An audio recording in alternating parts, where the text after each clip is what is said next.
I'll call the meeting to order. Before we have a word of prayer,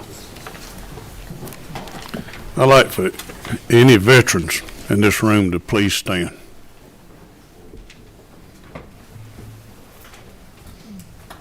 Let's give them a hand.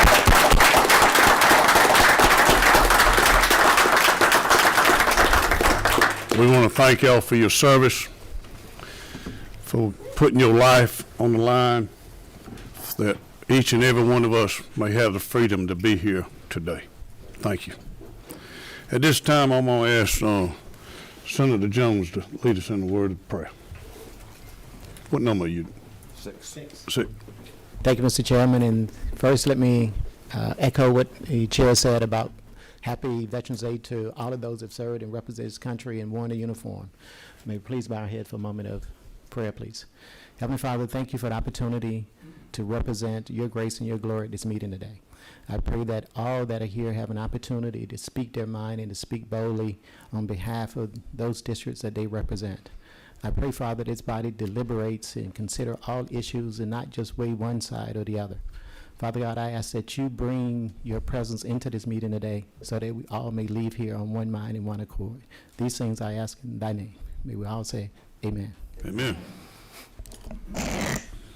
All right, today we have Senator Dixon back with us today. And Senator Dixon, give us the LC number once again that you'll be working on. Yes, sir, Mr. Chairman. It is LC 471174. Okay, everyone has correct LC number? All right. I know you presented your opening remarks of your bill yesterday. Do you have any other open remarks? No, sir, Mr. Chairman. I'm happy to answer any questions. Okay. All right. At this time, we have the list of people that want to speak on the bill. Okay. Thank you. All right. Senator Al. Thank you. Senator Dixon, thank you for coming back again so we can continue talking about this bill. I want to get back to one thing I asked about yesterday. I have two themes of questions that I want to get after. The first one is, again, procedural. And we talked about this a little bit yesterday, but when I went back and looked at the video, I actually think you didn't totally answer it. So the first question is this a general bill or is this a local bill? That's a general bill. Okay. So this is a general bill. So again, just going back to the governor's proclamation that he issued for this special session, it actually does explicitly state that a general bill has to be strictly presented for the purpose of redistricting for congressional and state legislatures. And it's very limited, the scope of general bills that can be considered during the special session. Can you explain how we're hearing this bill at all?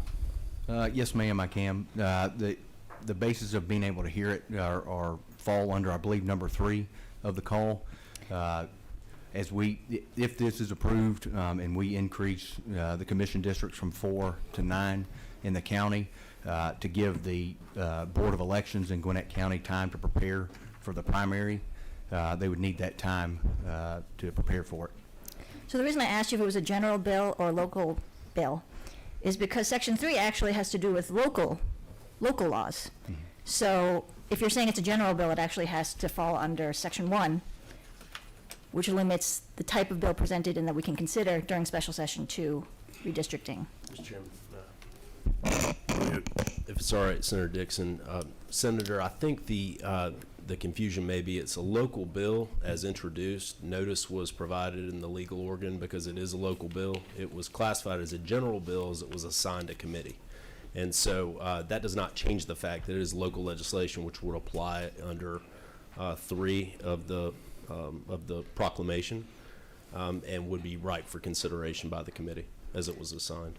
I understand, and I agree that it's actually a local bill because it deals with local issues. Given that it is a local bill, presented as a general bill, I refer again to the Gwinnett delegation bylaws and the Senate rules, both of which stipulate that local bills, as this one is, have to be considered by the delegation, and I can share this with everyone if they need it. And after consideration by the full delegation, has to be voted on by a majority before coming to this committee. So I'm actually not clear, again, why we're hearing this bill at all, given that this bill was never presented to the full committee.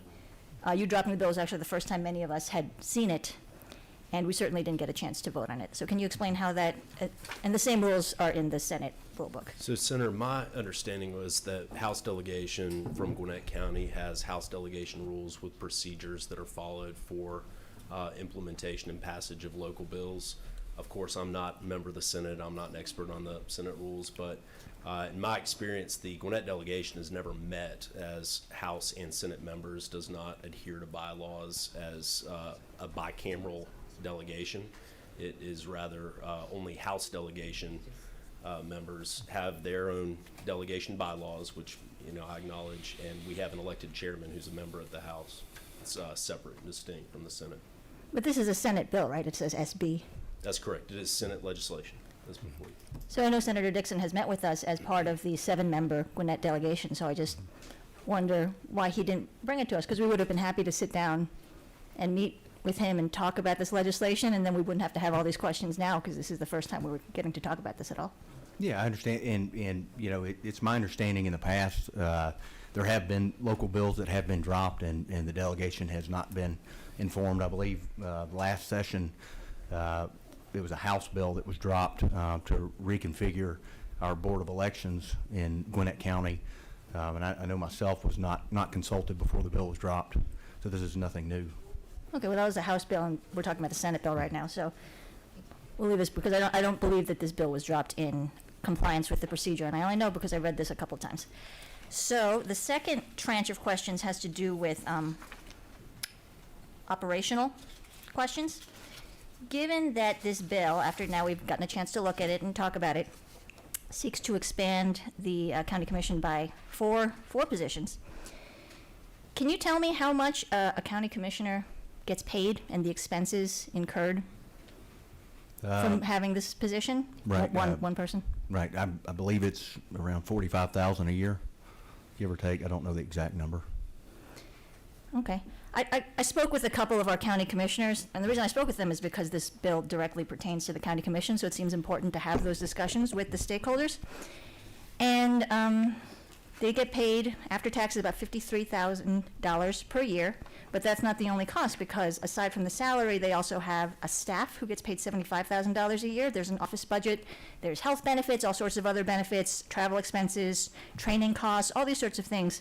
So the estimation that I got from adding 4 additional county commissioners is on the order of $2 million, and this is from 2 separate sources doing this sort of rough calculation. Does that sound about correct to you? I'd have to look into it. I'm not sure if that's correct or not, but the basis of dropping this bill, we've got a county that's comprised of 950,000 people, give or take. While I served on the Planning Commission in Gwinnett for 9 years, the Ponding Company did our 2040 plan. As they took it out over the next 20 years, the population projection growth in Gwinnett County was going to take it from 950,000 up to 1.5 million to 1.8 million. So our county's population could double over the next 20 years. And currently, the 4 commissioners, the district commissioners, are governing over roughly 250,000 people. And as the county continues to grow, as far as local issues, it's just compared to what surrounding counties in Metro Atlanta, I mean, they're having to govern over double or more the amount of constituents that most of the other counties do. And in my personal experience on the Planning Commission for 9 years, just the one piece of pie that I had to participate in at the local level, some on land use, some months we would have upwards of 10 to a dozen cases every month, and there was just no way to get through all those cases effectively in a timely manner through that monthly process. So you would have to table cases continuously, and the Board of Commissioners, I understand, had to do the same. And like I said, that's just one sliver of what they have to govern over in the county. And by increasing this and dropping their number of constituents down to roughly about 100,000 people, I feel that it will make them more effective in representing their constituents. If I could, Senator, just to mention on the financial impact, we currently have 5 commissioners in Gwinnett who are responsible for a budget of over $2 billion. Expanding the size of the commission is not a new issue.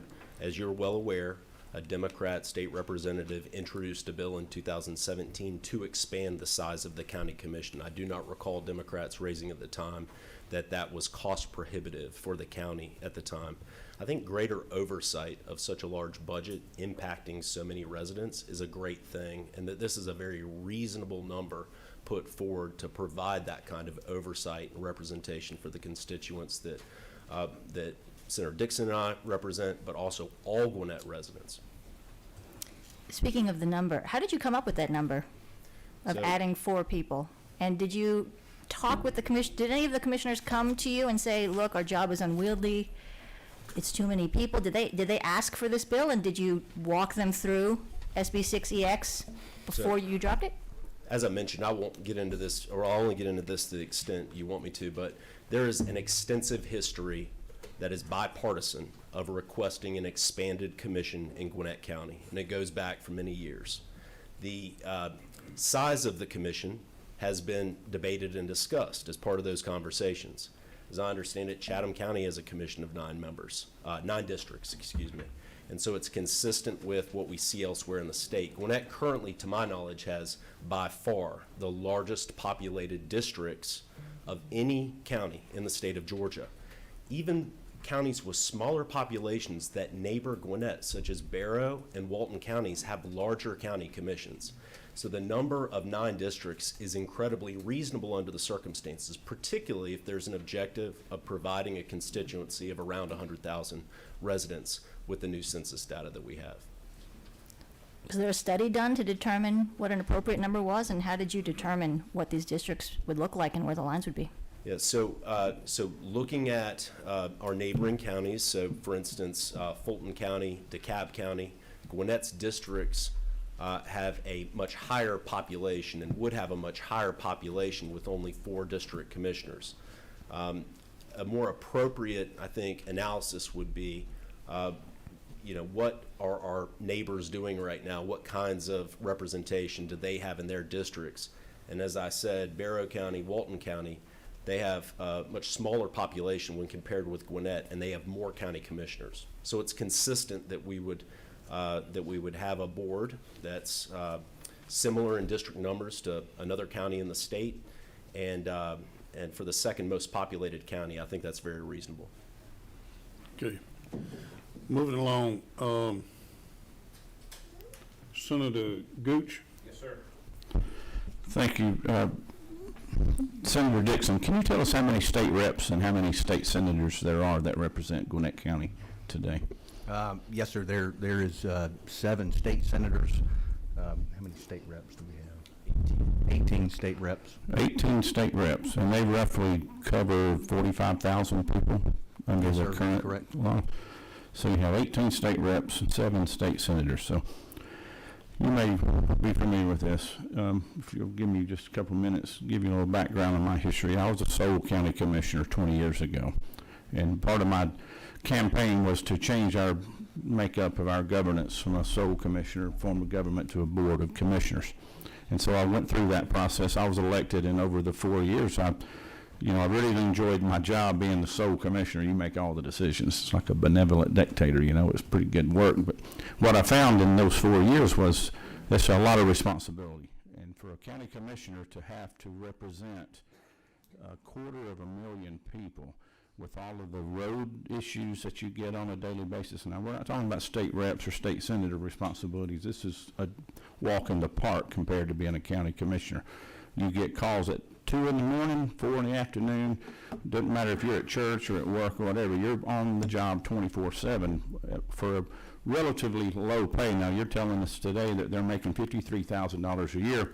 I don't know if that's considered a full-time salary or not. You probably can't live in Gwinnett County for $53,000 a year, but I can tell you the work for what you're doing is full-time. There's not a right or wrong number as to whether you have 5 commissioners, 7 commissioners, or 11. But if you look at other counties in Georgia, Bullitt County, for example, has 9 commissioners. There's 79,000 people living in Bullitt County under the current population numbers. Chatham, Savannah area, 9 commissioners, 289,000 people. Athens, Clark County has 11 commissioners. They only have 128,000 people in population. You go on and on. Elbert County, little old Elbert County, 19,000 people living in a county with 6 county commissioners. Maybe they should have 3, but we're not talking about Elbert County today. My point is, it doesn't matter if you go from 5 to 9 or 5 to 11. I think it's obvious that Gwinnett County should have done this years ago. You're underrepresented down up there. There's a lot of diversity in that community. We know that. There's a lot of growth. You're approaching 1 million people. Fulton and DeKalb County have had many more commissioners for decades than you have in Gwinnett County. So this shouldn't be an issue about race or what have you. It should be about what's the best model of governance for Gwinnett County. And I think the number 9 is probably a good fit. And so I would encourage the committee members to focus on what's best for the governance model for this community, because they definitely have grown a lot. And a county commissioner representing 250,000 people is almost impossible to do with all of the work that's involved. Thank you, Mr. Chairman. All right. Senator Butler. Thank you, Mr. Chairman. You just said something that I wanted to follow up on. There are many issues here of this process, and I think that's what we're trying to get at, the fact that the senator did not get with the rest of us that are in the DeKalb County delegation. And also not even talking with the commissioners and especially the chair. And I want to ask if the chair is here this morning. Okay, so I guess she'll be presenting. But I want to ask also if, and obviously you don't have a fiscal note. There's no fiscal note with this bill. There's no state money involved.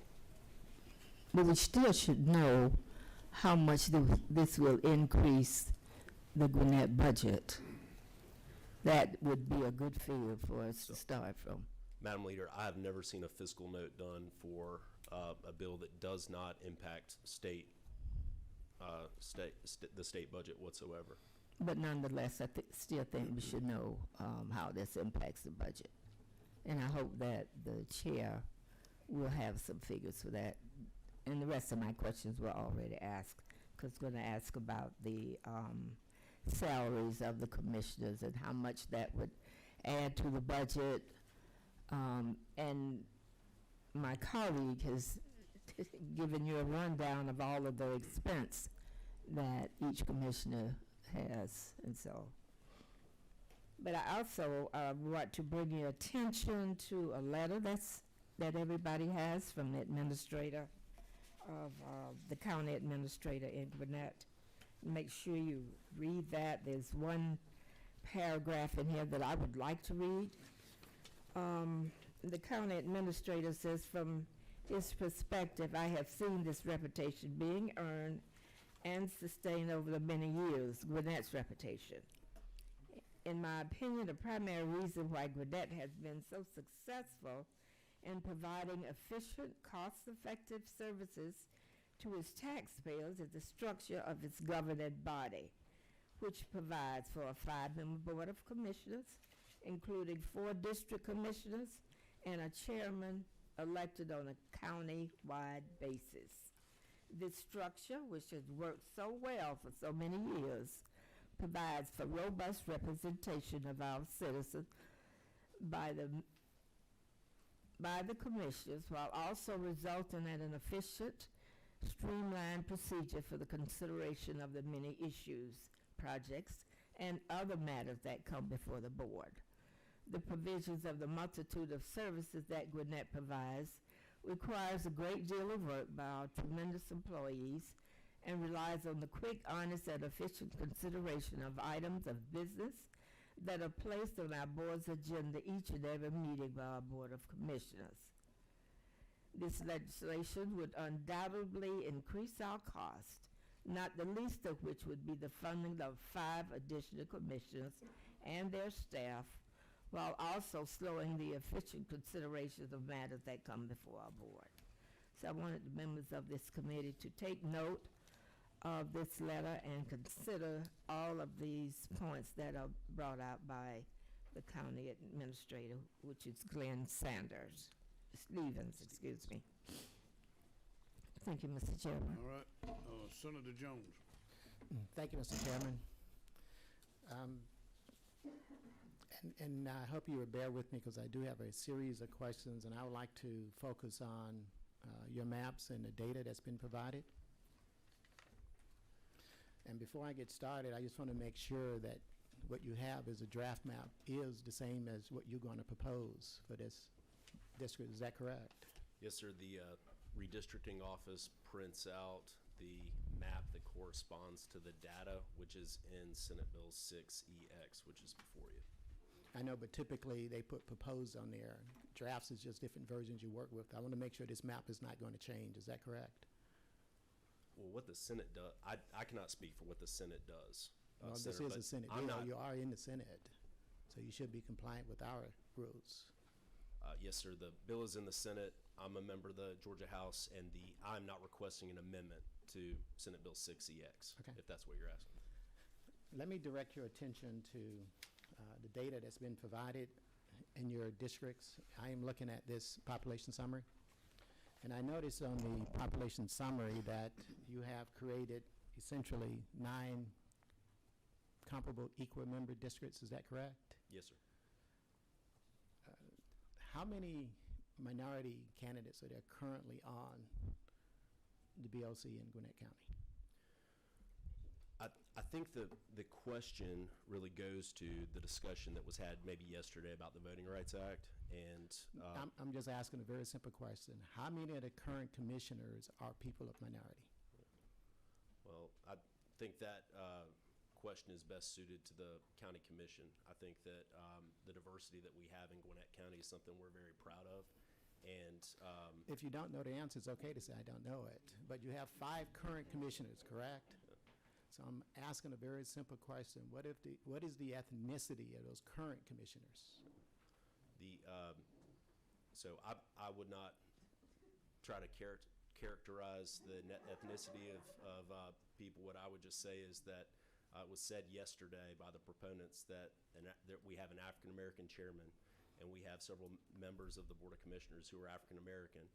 And I think we're very proud of the diversity that we have in Gwinnett County. We don't have much time, and I just want to get through a series of questions. Does the Senate sponsor know what the ethnicity of the current commissioners? As far as no, I don't know the current makeup of but I would say that all 5 members, you know. Are any of them black? Oh, yes. How many? I would say that 4 out of the 5 are African American. So you do know that information? Yes. Okay, it's not a trick question. I'm just trying to ask. So 4 out of the 5 current commissioners are African American. Is that correct? That's correct. Okay, let me direct your attention to your population summary. Okay. Bear with me, because first time I'm seeing this, by the way.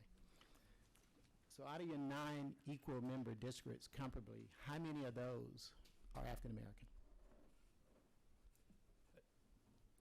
It's not a Senator, trick question. I don't have the data in front of me. You apparently do. So Well, if this you- is if your you'd like to bill. You read it. should have the data in front of you. You gave us this data. Senator, if I have no reason to question the senator's characterization of the data which was provided by. I've not made any characterization. I'm simply asking a question. How many of the 9-member districts that you all put together, that you're proposing today, how many of those are majority African American? So, Mr. Chairman, if I could answer the senator's question, the senator incorrectly said that I provided the data to him. The legislative redistricting office provided the data to this committee. The key question, may I finish, Mr. Chairman? Go ahead. But I'm All right. asking the question, so why are you directing your answer to them, I'm Chairman? attempting to answer the question, sir, without being interrupted. I'm over here, not over there. Let him answer the question.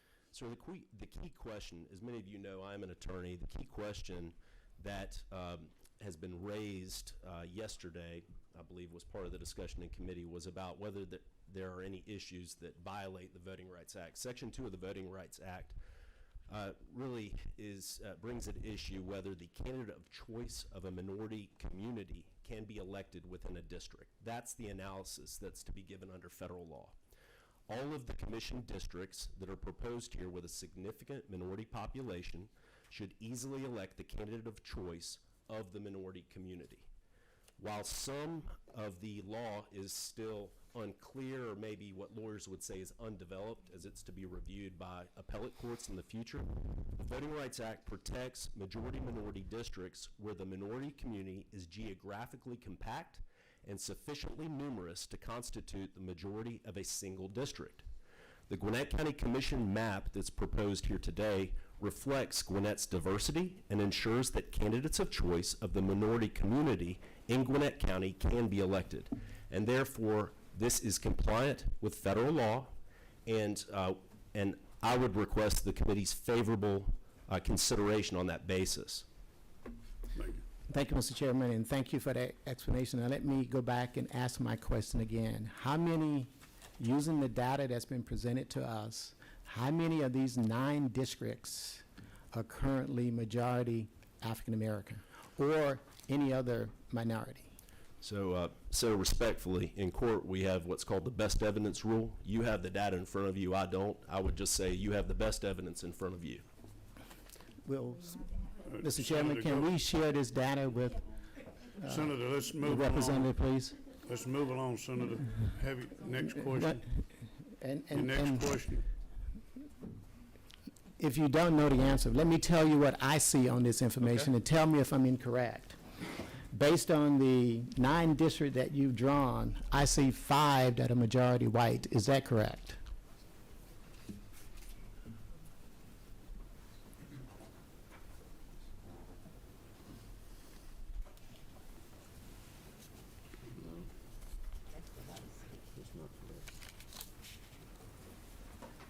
Sir, no, I don't believe that is correct. Tell me where I'm wrong, please. Okay, I am looking at district number 2. The white population is 43%. I don't see any other I see. district minority that's greater than that. I see. So you mean plurality? Yes. Okay, not a majority, not over 50%. Not over 50%, Okay. but a majority of the ethnicity, which means they will influence who wins this district. So I'm looking at District 2. It has 43.2%. The other minority districts that you list on this sheet are less than that. Tell me if I'm incorrect now. If I jump down to district number 4, I see 26.4%. None of the other districts' representation are less than that. I jump down to district number 5. The white percentage on that one is 50.95%. So that would be my third one. I don't see any other ethnicity greater than that. I jump down to number 6. I see 48.85% white. I don't see any other districts that's greater than that. I jump down to number 7. I see 31.4%. I don't see any other ethnicity that's greater than that.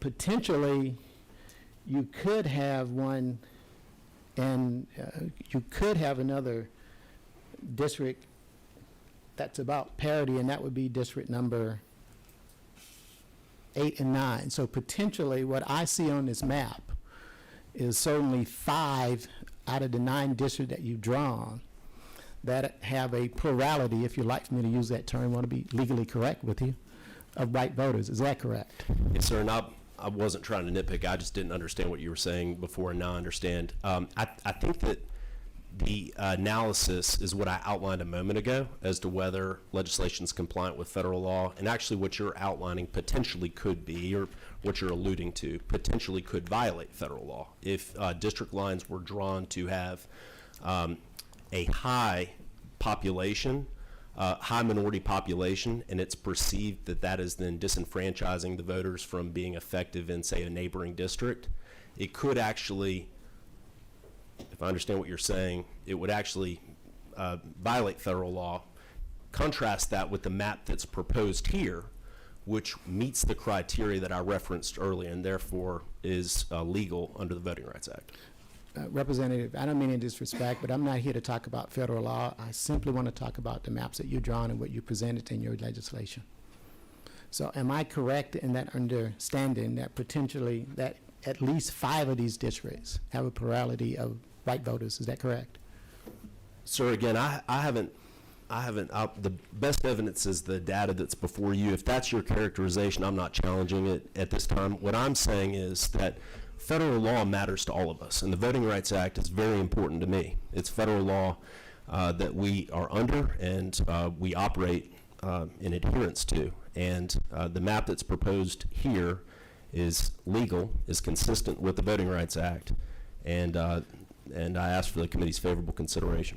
All right, we're gonna move on. Mr. Chairman. We're gonna move on. I- You got another question? I do. One more question. This is critically important, Mr. Chairman. One more question.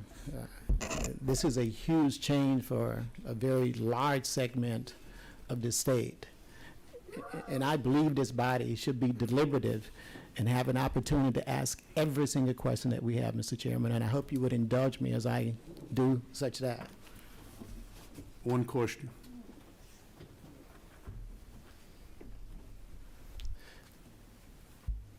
And this question is to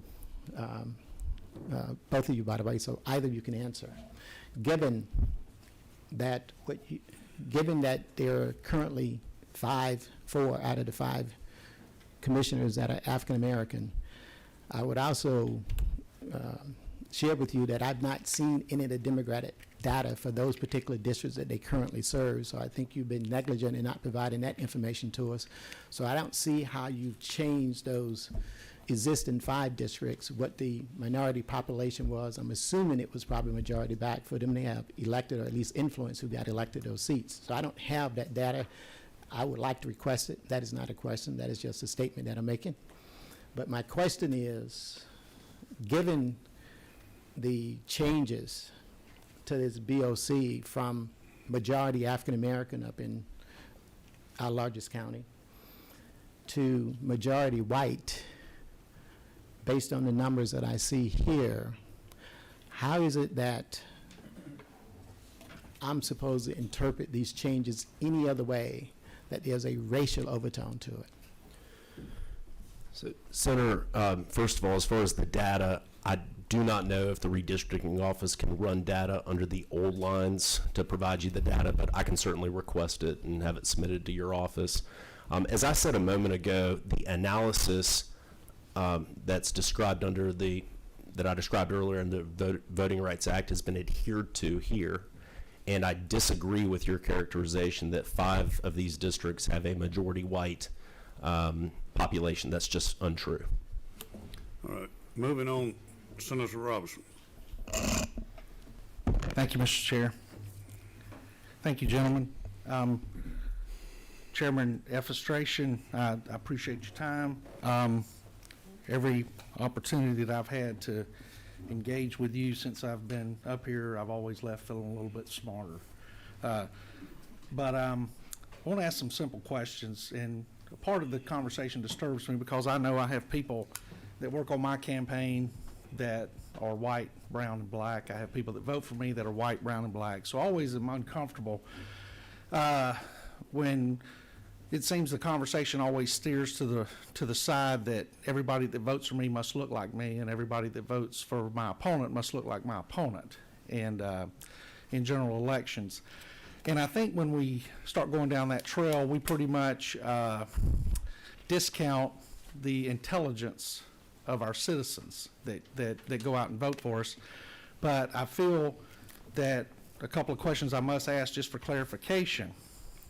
Could either one of you tell me what the most recent information or knowledge that you have as to what the and I don't want to get down into the weeds on Hispanic, white, or African American, or another culture of someone with skin of color, but just the basics. Gwinnett County, is it majority white, majority black in the latest census? Are either one of you aware? Gwinnett County's majority minority. That's been well covered in the media. And what would you say the percentages are? I don't know. You don't know? I don't know either. But what I'm hearing today, they're represented by a commission board that is probably a safe number, 80% individuals of minority color. Would that be close? Oh, yes. Okay. So I happen to represent a county of Muskogee that has 205,000 individuals. It's a consolidated government, so our city council is our county commission. And as far as cities go, we are the second largest city in the state of Georgia. And as the second largest city in the state of Georgia, we have 10 county commissioners, a mayor, and a city manager. Our mayor and city manager carry the day-to-day load, and our 10 county commissioners represent 8 districts and 2 at-large districts, so that every 4 years, citizens get to elect 2 county commissioners, the at-large and the one that serves their district. And so is the goal, and Muskogee County operates extremely efficient. If I was under the impression that taxpayers were investing $500,000 on every county commissioner, I'd be a little concerned. I don't care how popular the county is. I don't care how many people come into it. That, to me, is a ridiculous amount of taxpayers' money for a part-time commission job, an investment of $500,000.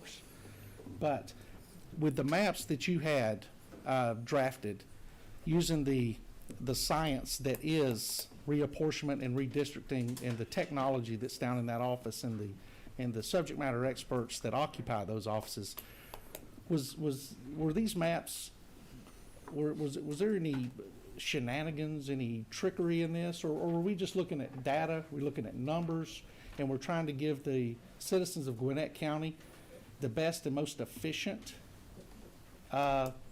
services possible? Yes, sir. I agree with that statement. That is the intent. No shenanigans or trickery were implemented in these maps. Gwinnett has been debating increasing our commission size for years. Republicans and Democrats have supported this proposal. State legislators in this room, who's a Democrat, brought a bill to increase the size of the Gwinnett Commission. So any argument that there's some illegal basis for doing this now is completely untrue and is really unfair to the folks who have been working in support of this issue for many years. Senator, we have 4 districts for a population approaching 1 million people. To ask any one person on a part-time basis, to get to the whip's question, on a part-time basis to represent almost 250,000 people and to do so effectively and to get into all the different cities. You know, Gwinnett has the most cities of any county in the state. To know all your mayors, to know all your district council members, to get into the neighborhoods and the issues of the folks that you're representing, that is really asking the impossible of our current district commissioners. And it's just common sense to increase the size of the commission. And any argument that's now made that this is for some illegal or improper purpose is just disingenuous. I think so. And to my final question, and you brought it up as far as doing something that you know is illegal. Look, I know your profession and I know your background and your resume. Would you ever be a part of something that you knew that once it got up to federal law, and look, federal law matters, especially in situations like this. Would you ever have your name attached to something that you knew would violate something as important as the Voters' Rights Act? Never in a million years. You know, I took an oath to the United States Constitution, and we all took oaths as legislators, and I take that very seriously.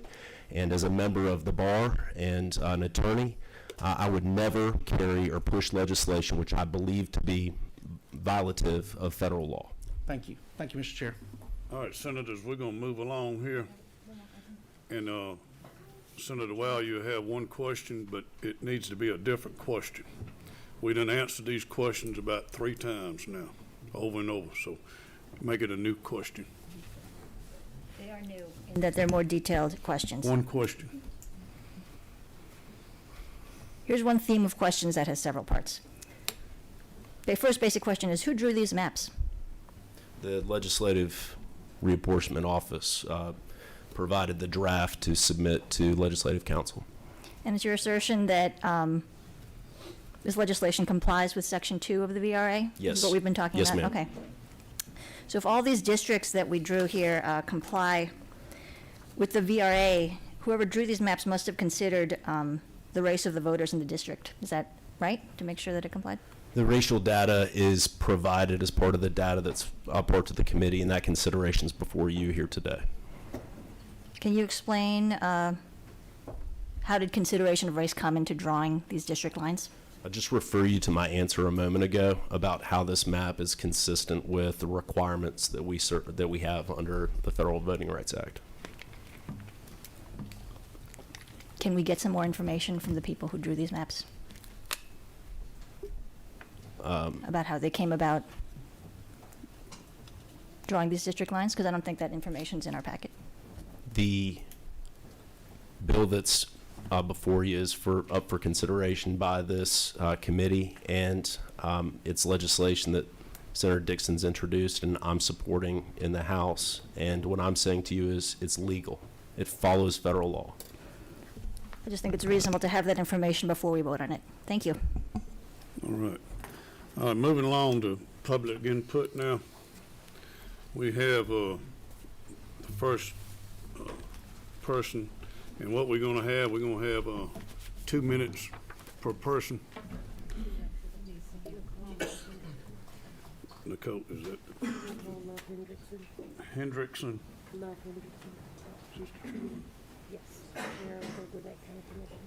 Okay. State your name, madam, and position. Thank you. Good morning, Mr. Chairman, Committee. Nicole Hendrickson, Chairwoman of the Gwinnett County Board of Commissioners. I'm here to speak on behalf of the nearly 1 million residents who I represent in Gwinnett County. The proposed legislation doubling the size of our board comes under the guise of increasing representation to the citizens of Gwinnett. But if the intent was to have better representation, then why were the citizens not asked to give input?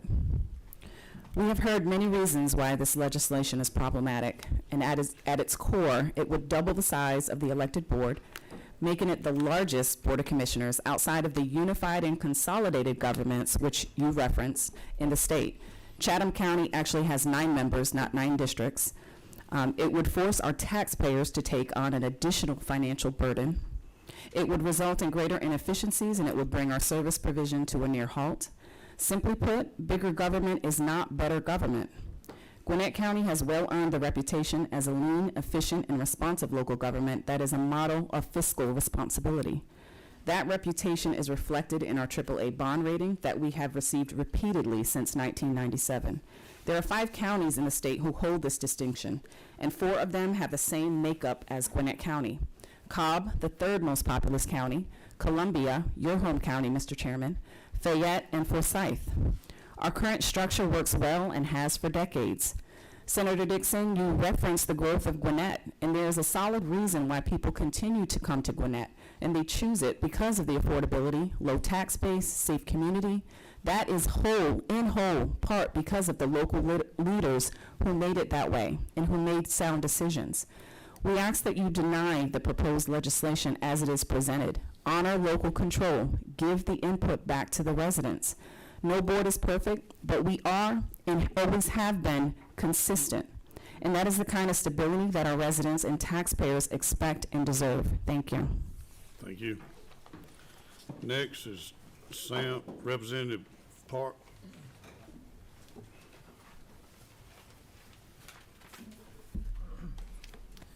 Good morning, Mr. Chairman and members of the committee. My name is Sam Park, and I have the privilege and opportunity to serve as Georgia State Representative for House District 101 and Chair of the Gwinnett State House Delegation. Thank you for the opportunity to speak.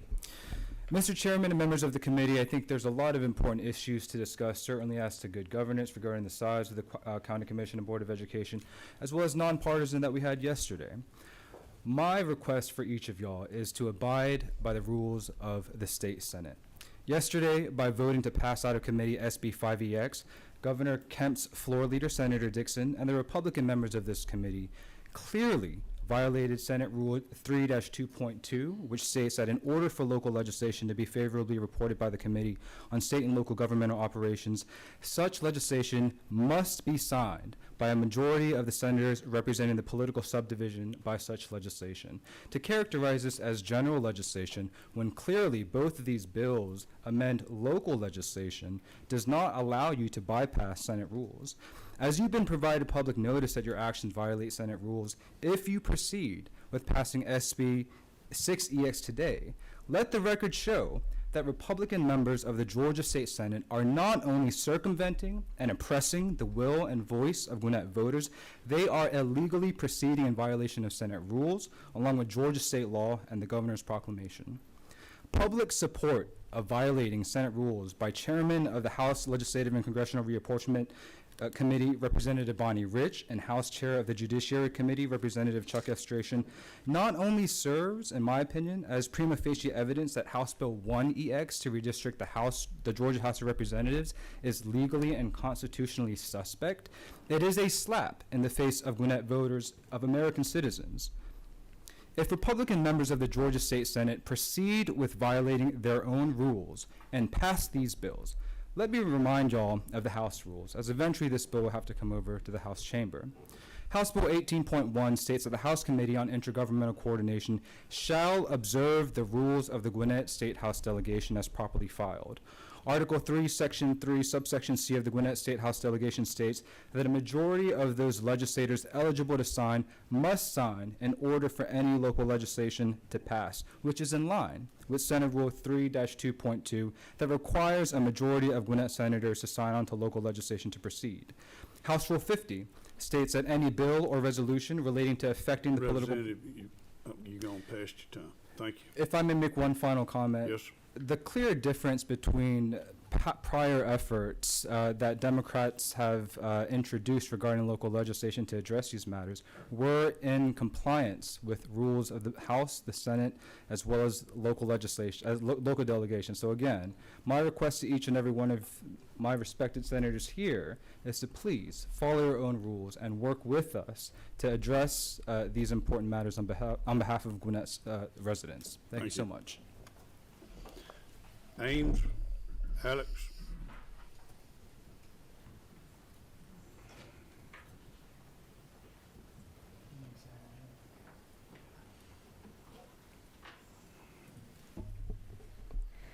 Good morning, legislators. My name is Alex Ames, and I'm currently a sophomore at Georgia Tech. And beforehand, I attended Gwinnett County Public Schools for 11 years, lived there for 15. My parents taught there, my younger siblings all go there. And I'm here because the maps proposed in SB 5EX and 6EX are a great attack on our democracy and our communities. If these maps pass, it will be evidence that the Georgia legislature is perfectly fine with any one of their members completely transforming a local government, rewriting it overnight. I can skip class to be here today, but many of my friends still in Gwinnett cannot because they don't own cars, they were not given full public notice that this would be happening, and overnight they do not have the ability to decide to skip work and skip class to be here like I can. But here is what your Gwinnett voters want you to hear. Former North Gwinnett High School student and Muslim American Nita Merchant said, "I grew up in Gwinnett and surrounded by such a diverse district, I always felt safe, valued, and included in my community. These new proposed maps undermine that feeling because they tell people like me, even when you vote, even when you speak up, it's meaningless. The lack of process in SB 6EX map proposal is abhorrent." Sadie McIntyre, who is a legislative aide here in this General Assembly, said, "As a Gwinnett County student, I didn't have a school board or commission that looked anywhere like my community until very recently. Because of this, students and parents are more willing to approach both bodies, give input, and speak up because they know that their representatives care about them. Once we finally have elected bodies that look like and come from our communities, the legislature is trying to take that from us." Adani Nuibi, a current GCPS student, said, "This bill is meant to replace voters' voices with political battles in local government. We have come so far as a county to make this a place where everyone can succeed, and this bill washes away the work of many. Why are we pretending this increases representation in Gwinnett when these proposed maps do anything but?" To see racist accusations against black and brown educators, specifically our school board, be weaponized by politicians is disappointing to say the least. Students do not want you to stoke bigotry to justify the subversion of democracy, and neither do their families. No single person should be able to bypass process, community, voters, and all stakeholders just to override local control and community choice. We ask for just maps and a just process, not an overnight overhaul. Thank you for your time. Thank you. All right.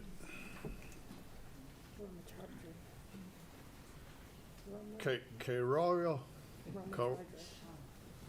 I know I butchered that up. I'm Karina, please state your name, dear. Thank you.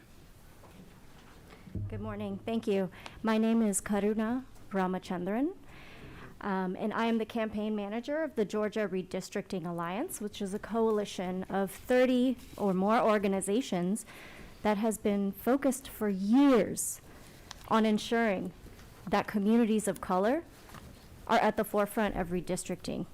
And so, as part of that, we've been educating the public, making sure that they have access to opportunities like today to give testimony. We've been going out into community and holding public input sessions, talking to the community about what they want to see in the redistricting process. And when the governor dropped the proclamation for this special session, we did the work, along with many of our partners, to educate the public about what this special session was going to be about. And we told them it was state maps, it was congressional, it was state senate, it was state house, because that's what the proclamation said. And so now, either that proclamation was, in my opinion, a lie, or the authors of this bill are blatantly ignoring the process and the rules that were set forth for this special session. And ultimately, the public does feel lied to, and they're completely being left out of this process. Let's talk about Gwinnett, for example. Which Gwinnett resident has been consulted with regard to these proposals? I heard earlier a request for a fiscal note. Which Gwinnett resident has been consulted about how they would feel about their tax dollars going to pay for these proposals? And moreover, Gwinnett being as diverse as we've talked about today, how has the bill author or any members of the committee tried to educate the public in Gwinnett in a way that they can understand? We have 38% of the population in Gwinnett speaks a language other than English at home. So it is unfathomable to us that these proposals that would make huge, broad sweeping changes to the government of Gwinnett, and this is being done slipping it under the rug and completely in English only. That is completely unacceptable. And, you know, with regard to the race question, I wish that I had the data that some of y'all seem to have about these proposals, because for us and for the public, when we see proposals like this being dropped and quickly voted on, where the public don't have adequate opportunity to analyze these proposals, understand them, and give their public input, the only thing that we are left to feel is that communities of color are once again being attacked. And this does feel just like SB 202 and the way that that bill attacked communities of color. And so if you all are concerned about Gwinnett residents truly, they must be engaged and they must have adequate opportunities, and that includes ensuring that any proposal for Gwinnett is made available in several languages, not just English. Thank you so much. Thank you. Battles? Cindy?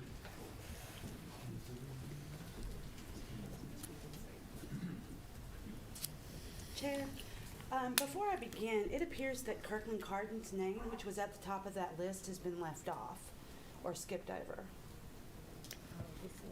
I thought there was, okay, we can go back. We'll go back. Go ahead. Okay. Thank you, because otherwise I wanted to defer my time to them. My name is Cindy Battles, and I am the Policy and Engagement Director with the Georgia Coalition for the People's Agenda. Since this has been brought up so many times, I do want to talk for just a second about 2012, when there was a proposal to expand the commission to 7 members because of the corruption of the Board of Commissioners at that time. In 2012, a group called the Citizens for Better Gwinnett launched its effort to reorganize the board, inspired by the recommendations of a special grand jury and panel to investigate that Board of Commissioners. At the end of the investigation, the grand jury suggested either making the commissioner's job full-time or expanding the board to 7 members. We will also point out that that investigation resulted in the resignation of 3 of the Board of Commissioners at that time. The Republicans refused to move for expansion in 2012. In fact, Representative Buzz Brockaway said in the AJC, you can make an argument the more commissioners would give you better representation. But the flip side of that is it's really up to the commissioners. You could have a commissioner that represents a small number of people but never interacts with them, or you can have a commissioner that represents a large number of people and interacts very well. Now in 2018, we have what we've never had before. We have, the current Board of Commissioners, which is, and this, I want to make sure I get this right because this question's been asked and not answered directly. 1 black chairwoman, 3 black and 1 Asian American county commissioners. Since 2018, people of color have been elected to the Board of Commissioners. In the aftermath of this, the increasing diversity, there has been less divisiveness. Sorry, I need more coffee this morning. The Board of Commissioners are working cooperatively together for the Gwinnett residents, and there has not been one issue with corruption the way that there has been before. There seems to be no legitimate reason for the drastic changes proposed by Senator Dixon, certainly not the emergency that he claims that there is, particularly when he is fast-tracking this bill and denying Gwinnett residents and members of the local delegation and the Board of Commissioners from having a full and fair opportunity to evaluate the bill and the senator's underlying motives in introducing this bill. Thank you for your time. Cardin? I apologize. I thought you was with the chairman. Sorry. Good morning. My name is Kirkland Cardin. I represent Gwinnett County Commission, District 1. Thank you for having me here this morning. Making Gwinnett County a 10-seat Board of Commissioner form of government is an unprecedented and radical expansion that would drastically alter the structure and operations of Gwinnett County government. This legislation was introduced and placed in committee as general legislation without any input or consultation from myself, my commission colleagues, our county staff, and legal counsel. This proposal has not been reviewed or vetted by any local stakeholders, such as Gwinnett's 16 cities, our CIDs, ACCG, or Gwinnett Municipal Association. Creating a 10-district commission would impair efficiency and significantly disrupt county operations. This legislation would slow down critical functions of government by requiring additional commissioners to be present for a quorum. This would make it difficult for the board to make timely decisions and take advantage of opportunities when they present themselves. Currently, Gwinnett County is not designed to operate with a 10-member BOC. Our ordinance, our bylaws, a number of things are written for 5 commissioners. You would change this overnight, and we're not prepared for that radical adjustment. While the sponsor of this bill often cites Gwinnett's population growth, we have to remember why Gwinnett grew so fast since the 1990s. It's because we did a great job of delivering services to residents and businesses. That's why we chose Gwinnett County. That's why I live here. Gwinnett County has achieved a high level of performance and operational excellence under its current structure, regardless of the partisan makeup of the board over the years. And like I said before, I have genuine concerns about operation. There's a case out of Sumter County where they expanded the school board. There was a member who was elected to a term, and when they created the new districts, there was some ambiguity in the way it was written, and that person had to step down and run for a new term. Since here in Georgia, you got to run, pursue a higher office, you got to give up your old job. Also, this bill talks about the county meetings, and we were not consulted on that. At the very least, consult the folks who are required to attend the meetings. We all have jobs. This is a part-time job for me. We all have families. All of us have children. We adjust our lives to serve our community. At the very least, let's pump the brakes on this and consult the folks at Gwinnett County, the subject matter experts. Thank you for your time. I'll be happy to answer any questions. Thank you. Thank you. Joseph.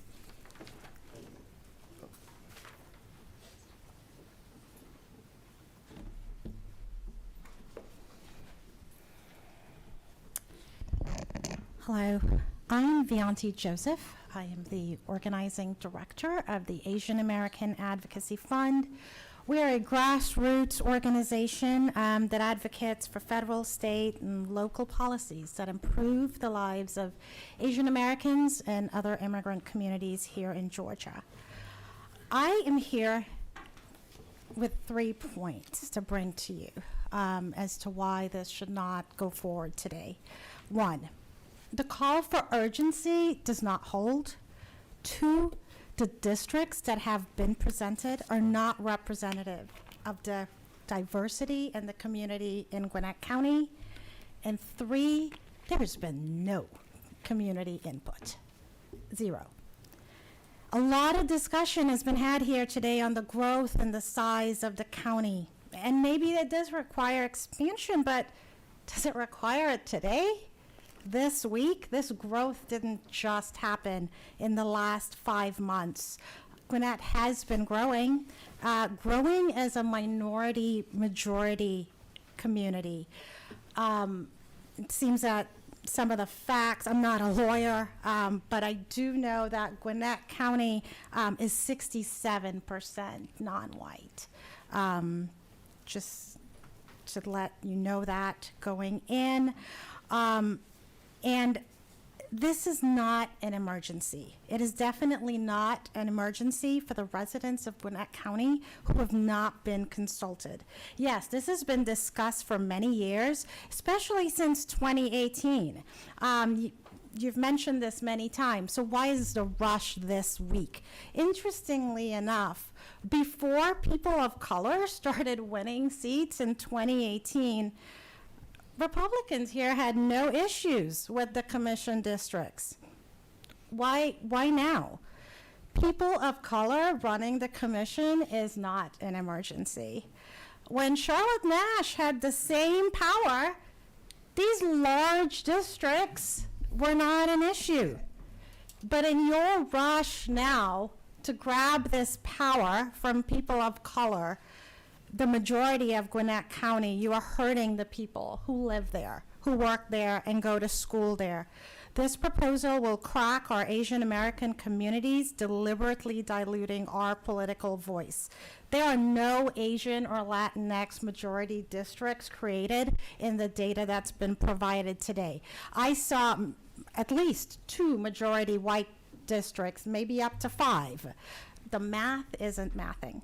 The minority residents of Gwinnett need to have a voice in what happens in their districts. The voters have elected you to legislate on behalf of them, not to create legislation that happens to them.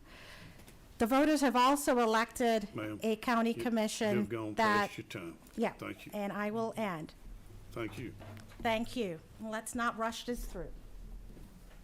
Julian?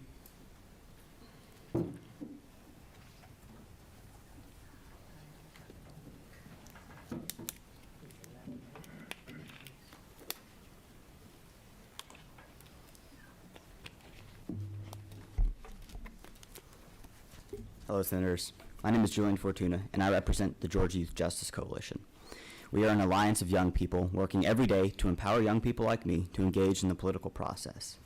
For the last 5 months, I and my friends have been working to make the redistricting process accessible to young people who, through a variety of logistical barriers unaddressed by the state legislature, have been systematically excluded from providing comment about the maps which will determine how they'll be represented for the next decade.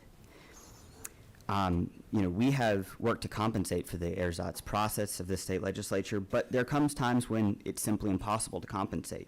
The consideration of SB 5EX and today SB 6EX is such a time. In a hasty last-minute campaign to implement sweeping changes to the Gwinnett County government, the state legislature has introduced maps which will materially dilute the votes of predominantly young people of color in Gwinnett. The process this state legislature has employed over the past 2 days systematically excludes young people of color from the process and signals to young people that no matter what they do, no matter how much they vote, this state legislature will stand ready to nullify those votes by literally restructuring their county government. The state legislature's rust process has given Georgians mere hours to prepare and testify. The tiny window for public input on these maps has systematically excluded these young, predominantly diverse communities of young people who we've worked so hard to empower in Gwinnett from testifying despite their desire to do so. None of the Gwinnett students I work with were able to testify today. This hearing is taking place 45 minutes away from Gwinnett during school hours with less than 24 hours of notice. By announcing the opportunities for public input less than 24 hours before they occurred, the state legislature has all but ensured that young people like me will be excluded from the process. As young people enter into our democracy, what will they see when they look at the process and the maps this governing body has put forward today? I earnestly ask you all to consider this. They see a state, what will they see? They see a state government that doesn't care about their vote, and which stands ready to overhaul their government at a moment's notice in an ambiguous interpretation of their own rules. They're actively being disillusioned with democracy and the idea that their voice matters. We cannot claim to care about the well-being of our young people if we promulgate the idea that their voices don't have power, employ anti-democratic tactics, and refuse to even make the slightest attempt to empower them in this process. On behalf of young people in Gwinnett, we call on this body to table this map until adequate opportunity for young people to testify has been provided. Thank you. Thank you. Michelle?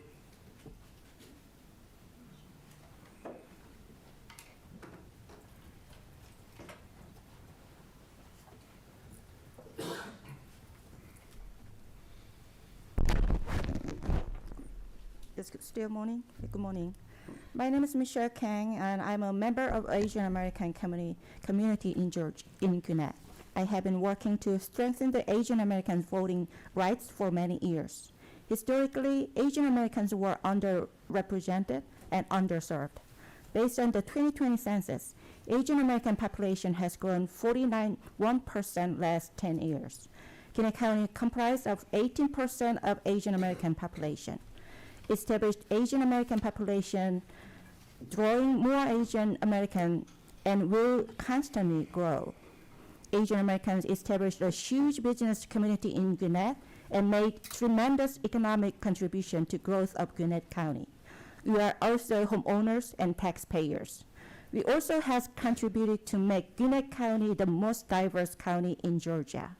On the contrary, the fact that almost a quarter of population of Gwinnett County is Asian Americans, today I barely hear Asian Americans as an important community group in the conversation.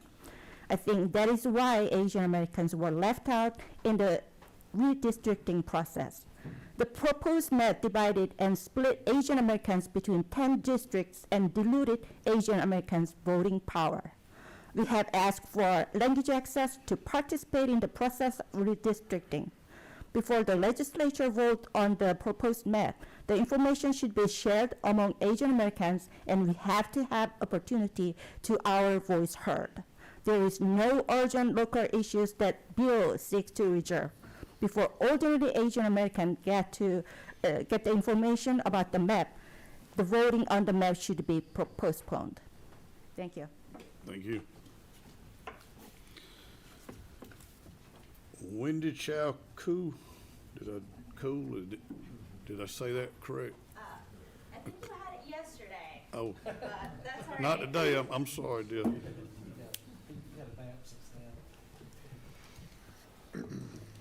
Correct me then, dear. My name is Pichia Poi Winnetragle, and I'm a staff attorney with the SPLC Action Fund. The SPLC Action Fund strongly opposes SB 6EX. We are deeply concerned that SB 6EX's dramatic recomposition of the County Commission and its proposed districts will dilute the votes of Black, Latinx, and Asian American voters in Gwinnett County and may violate federal laws, not only the Voting Rights Act of 1965, but the 14th Amendment of the U.S. Constitution, which was not previously discussed during this hearing. We urge you to vote no on SB 6EX and not move forward with the legislation. Gwinnett County, as has been stated multiple times now, is one of Georgia's most diverse, with 30% Black, 13% Asian American Pacific Islander populations, and where 22% of residents are of Hispanic or Latino origin. Yet SB 6EX is written to undermine the votes of those people of color by providing insufficient majority-minority districts that otherwise meet the jingles factors. Moreover, the timing of this bill on the heels of growing participation, particularly by Black, AAPI, and Latinx people in Georgia's elections, the fact that this bill seeks to reconstitute a historic Board of Commissioners governed by members of color, and that this bill precisely and uniquely targets one of the most diverse counties in the state, all indicate that race was a driving factor in the drafting, consideration, and proposal of SB 6EX. Perhaps equally concerning is the highly unusual process by which this bill has so far been considered by the Senate. Yesterday's hearing failed to follow any discernible process, written or by normal course of business, much less one that would provide the public with accessible and meaningful opportunities to give public input on a bill seeking to impact the nearly 1 million residents of Gwinnett County. That this hearing to consider SB 6EX is being held on Veterans Day, a federal holiday when we should instead be taking the time to reflect and honor the sacrifice and service of members of our military, only extends yesterday's procedural misgivings to the consideration of today's bill, SB 6EX. The serious procedural missteps and lack of transparency alone cast doubt on the justifications proffered by the bill author, the bill sponsor, and its supporters today. It should at least compel this committee to vote no on this legislation or table it until Gwinnett residents have the opportunity to give full and meaningful input. I'll wrap up. Finally, I call the committee's attention to the aggressiveness with which this bill is moving in a special session designated for state and congressional redistricting. And in the first Georgia redistricting cycle, without Section 5 preclearance and oversight from the DOJ. Not only is this further indicia of the true racial motives for this legislation, but something of which the members of this committee should be ashamed, even before the first real chance that Georgia has to locally redistrict on its own. It chooses instead to manipulate the lines and break the rules, all to diminish the power, the fundamental right to vote, and to fair representation of people of color. Although Section 5... You done went on past your time. Just a minute. Although Section 5 preclearance has yet to be reinstated... Your time is run out. Thank you. Phyllis? Encourage you to vote no. Thank you. Phyllis?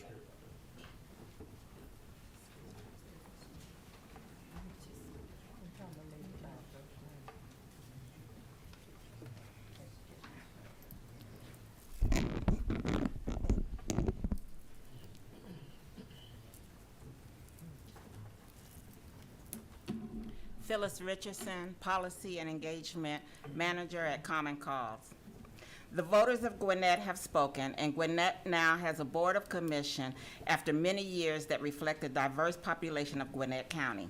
However, I find myself here speaking before this committee regarding an unnecessary piece of legislation instead of celebrating my father who served 20 years in the Air Force, members of my family, and all who have served this country, and to all veterans who have served.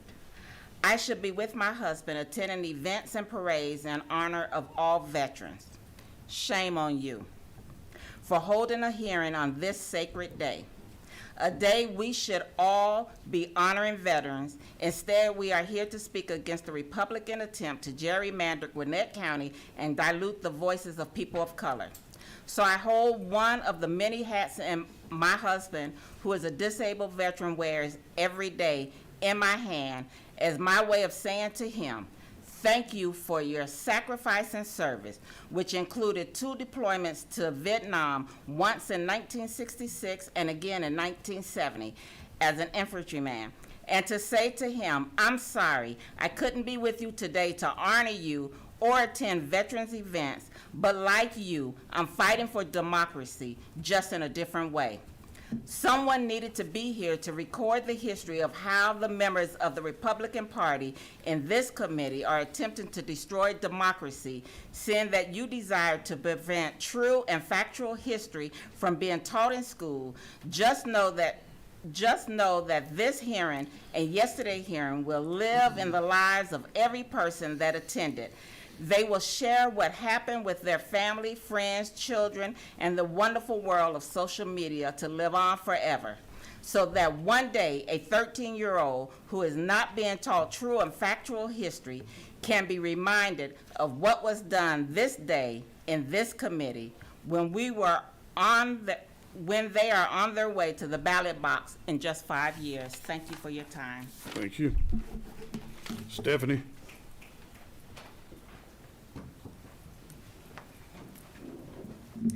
Thank you, sirs. Test. Okay. Hi, my name is Stephanie Ali. I'm the Policy Director for New Georgia Project and the New Georgia Project Action Fund. Just this year, in a off-election year, we registered about 700 voters in Gwinnett County. So I'm going to use the words of Senator Dixon himself when he was pushing his anti-mask mandate in Gwinnett County. He said, "We must reject the nonsensical government mandates and trust individuals and families to do what is best." And I think that's a great point for this issue, because as multiple people have said, the Gwinnett residents have not had a chance to voice their opinion on what this would mean for them, on what they want in their commission, what this cost would mean to their county, and in what they feel like this would mean for their different communities, whether that be racial or not. I also think it's a very important time to mention that former chair Charlotte Nash is a donor to Senator Dixon's campaign just this year. Additionally, as we talk about what the motives are behind this legislation, Representative F. Strachan could not bring himself to say the word black, whether it was relating to voters, whether it was relating to the commission itself, and the fact that he was so disrespectful to Senator Jones that he turned to the chair to answer questions directed at him, I think gives you one of the best examples of what the true meaning of this bill is. But if you need another example, you can look at just a couple of years ago when there was a bill to redistrict, to change the lines of Representative F. Strachan's district himself, to move some of the black voters out of that district to make it more safe for him. So if we have a question about why this bill, why right now, it isn't not about race, as some people would have liked to have made this sound like. It is about a history of people trying to dilute the vote of the people of color who are making Gwinnett great the way it is, and who are working to continue to make Gwinnett great. As also the daughter of a veteran, the sister of a veteran, the cousin of a veteran, the granddaughter of 2 veterans, I'm going to step up with Miss Phyllis and say that it was very disrespectful to have to come here today instead of calling my daddy. So I thank you all who stood earlier for your service and everyone in the room. And I ask you all to hold off on voting this bill, at least for now, until you can run some polls at the least, until you can talk to your residents, or I guess to Senator Allen, Senator Dixon's residents in Gwinnett, and truly hear what the people say. Thank you. Thank you. Bentley? Oh, I'm so sorry, Esther Nova. Ma'am.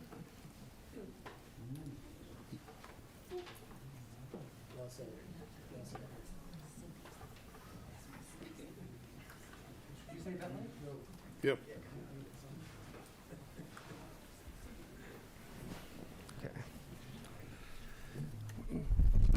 Good afternoon, everybody. Thank you for having me today. My name is Bentley Hudgens. I've worked for a lot of advocacy organizations in the past, but today I'm here as a person. As someone who is sick and tired of coming to this Capitol building and looking at people in the face who are charged with representing the best interest of the people in Georgia and to protect democracy, only to have them use every opportunity to come and take that right away. Like was said earlier, this year we've had Senate Bill 202. You voted on maps, on these maps for the state, and then now you're coming at Gwinnett County. So in these three instances, we are seeing that white elected officials are coming in and using their power to destroy democracy and to say that once voters have exercised their power and they have a government that they wanted, then you use that every opportunity to take that voice away. So not only will this add millions of dollars to the budget of Gwinnett County that they didn't even get to say whether they want it or not, this would also go through, okay, sorry. This is deplorable, this is disgusting, and this should not even be talked about right now. It's against the rules. So I want to urge you to vote no and not even consider this again unless it is brought up by members of the Gwinnett delegation. Thank you. Thank you.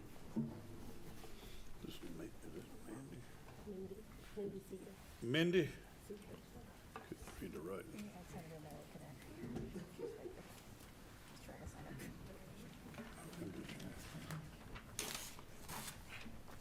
Good morning. My name is Mindy Seeger, and I am here today as a person, although I am familiar with many of the groups that have spoke before you today. Again, I'm here as a person, but I also represent the Democratic Party of Georgia's Veterans and Military Families Council. And to have this meeting on Veterans Day, taking me away from things that I would rather be doing, I just wanted to note that. As you know, the special session was called for the purpose of creating appropriate maps for Congressional, State House, and State Senate, considering local bills could and should be held for the regular session. There's no emergency here. My question is, why not give one of Georgia's most populous counties the effort of taking the time to get this right, conduct the studies to fully understand the impact of doing this right now? Learning that this local bill was introduced without the courtesy of consulting those local elected officials, the local Gwinnett delegation, and the citizens of Gwinnett, while the discussion may very well be worthwhile, but rushing it through is a disservice to Gwinnett residents. Hearing what I've heard here today in this room, that the authors of this bill and the co-sponsors of this bill do not know the diversity of Gwinnett. I was able to look those things up for myself on my phone. It's not a hard thing to understand. There are 5 people on the county commission. Looking up Google Images, Gwinnett County Commission, you get an image of those people and can very easily tell that they're not white. It doesn't take a lot of skill to be able to do that. There was a question about a fiscal note, and while I don't know the exact nuances of the policy of whether or not it's required, and it was noted that no state money is used here, I can certainly attest that we are using state resources and state time during this special session that was dedicated to the creation of appropriate congressional, state house, and state senate maps, not local matters. What appears to be happening here is a panic power play that demographics and control are not favorable to the majority party. Silencing or diluting the voting voice of minorities is not democracy. It is not what special session was called for. So on today, Veterans Day, when I would prefer to be celebrating our veterans in the community, I'm here to speak up for my friends and neighbors in Gwinnett. This is not the time in rushing and adding the pressure of this unique, once-in-a-decade task of redistricting. I feel this is a distraction. Expanding the commission has a real cost, both fiduciary and to the community, and it deserves the proper process and consideration. And this is not it. I urge you to vote no. Thank you. AD?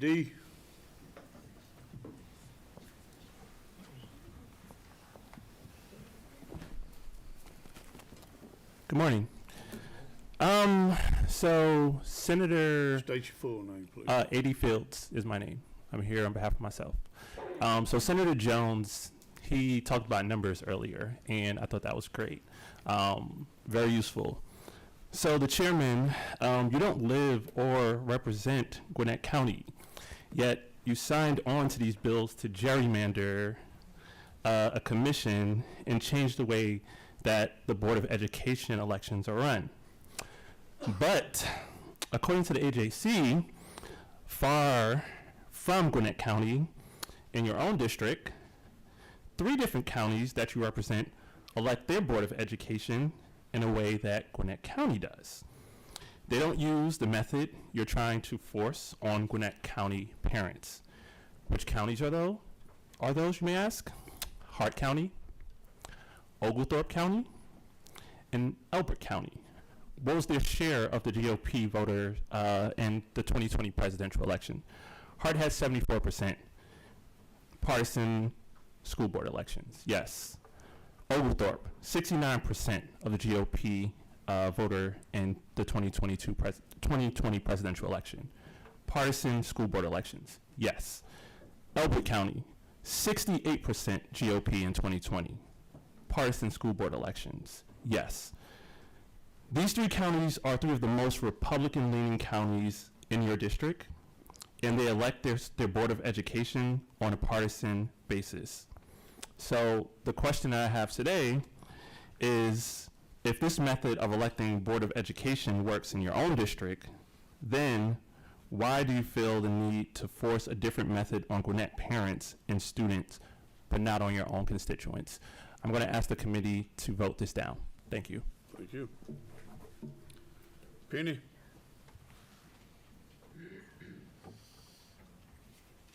Penny Pooh?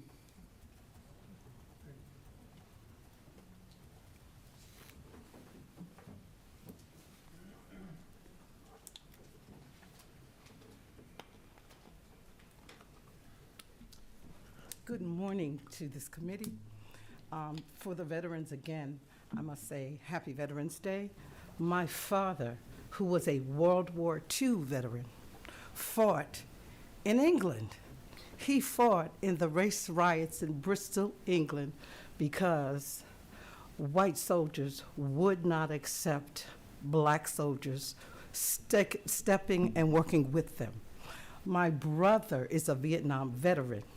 He fought courageously in Vietnam, and he was at the Tet Offensive, and he was wounded as well as gassed, and he had to fight 20 years to get his Purple Heart and his systems. So being in this country, it's not new having a fight. And today, I want to make sure that they and others who have died are acknowledged in this room. My name is Penny Poole. I am president of the Gwinnett NAACP, and my comment is that Representative Efstration said that he would never do anything to harm community. However, African Americans have systemically been legally harmed. We had to have the 13th, 14th, and 15th Amendments enacted to be considered citizens, human beings, and to be protected. We have endured 250 years of enslavement. Under Reconstruction, we were disenfranchised. In 1909, in a lawless society, the NAACP was founded to track the number of lynchings per day of African Americans, Jews, and indigenous people.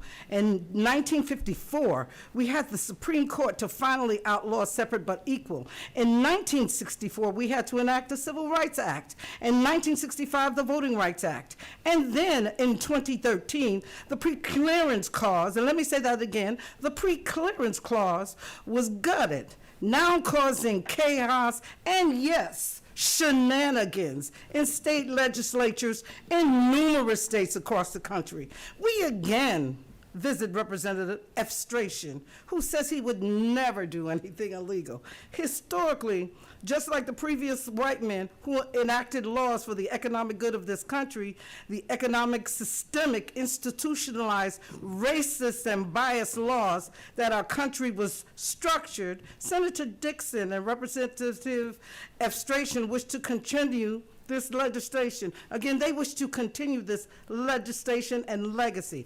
Gwinnett, a diverse county of approximately 28% Black, 24% Latinx, 12% Asians, did not wish to be recolonized by 31% of a white supremacy to reign.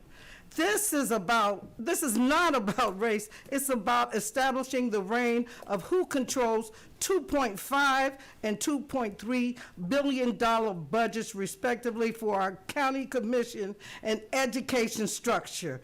Just like our founding fathers, Senator Dixon and Representative Efstration, they want to get paid. Thank you. Thank you. Senator Merritt.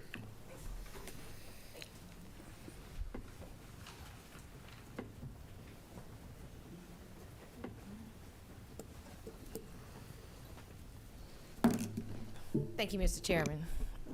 And good morning, members. I am going to read a statement from one of our commissioners, Commissioner Ben Koo.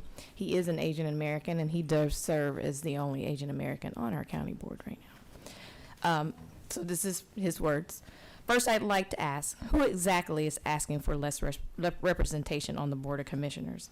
Mr. Dixon's proposal would substantially reduce each voter's representation from 40% and requiring only one commissioner vote down to 11% and requiring 4 additional commissioner votes to address any issues. The financial implications of this change would be significant, requiring raising taxes on all Gwinnett residents and businesses, and the logistical nightmare that this would cause many of the board's functions to grind to a halt, which may be the goal of this legislation. This will be a setback. This will be a serious setback for economic development and would further complicate an already laborious process of zoning and planning and development. The result is that Gwinnett would have one of the biggest commissions in the state. Please tell me which taxpayers are wanting more politicians and more bureaucracy. The question is, who does it benefit? Certainly not Gwinnett taxpayers or voters, not developers or businesses.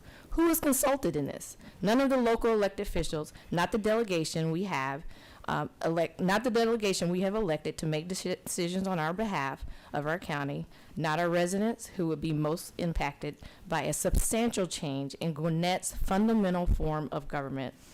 We have had our form of government for 200 years. Why is it a sudden emergency to completely change it with absolutely no community input?